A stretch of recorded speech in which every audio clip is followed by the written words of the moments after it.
আসসালামু আলাইকুম। কেমন আছেন সবাই? অবশ্যই ভালো আছেন। হয়তো অনেকে অবাক হবেন দেখো যে তো কয়টা এমন উঠে গেছে সুন্দর দৃশ্য, এসব একজনই দৃশ্যগুলো শুধু শুধু স্বপ্নেতে ওরে হয়তোবা দেখা বাবা যায়। বাবা তো দৃশ্যটা আরে ভাই কোথায়? আর এখানে স্বপ্নে যারা আরে বাহ ইউরোপে বসবাস করে, তারা একটু কিন্তু দেখলে এসব দাঁড়ায় দৃশ্যগুলা ভালো লাগে। খুব সহজে দেখতে পারে। আর আমরা যারা অনেকে আছি, যারা বাহিরে থাকি, ইউরোপের বাহিরে, তারা কিন্তু সবসময় এসব জায়গাতে ঘোরা হয় না। আর এসব দৃশ্যগুলো সবথেকে বেশিরভাগ ইউরোপ অঞ্চলেতে হয়। আজকে আমরা অনেক বন্ধু-বান্ধব মিলে আসছি সুইজারল্যান্ডে। আসলে সুইজারল্যান্ড আমি ২০২২ এ আসছিলাম। এইবার নিয়ে দুবার আসলাম।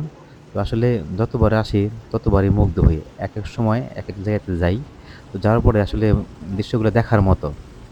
মানে বলার বাহিরে যে এত সুন্দর দৃশ্য, আল্লাহর দুনিয়াটা কত সুন্দর, আল্লাহর সৃষ্টি কত সুন্দর, তা না দেখলে বোঝানো যাবে না।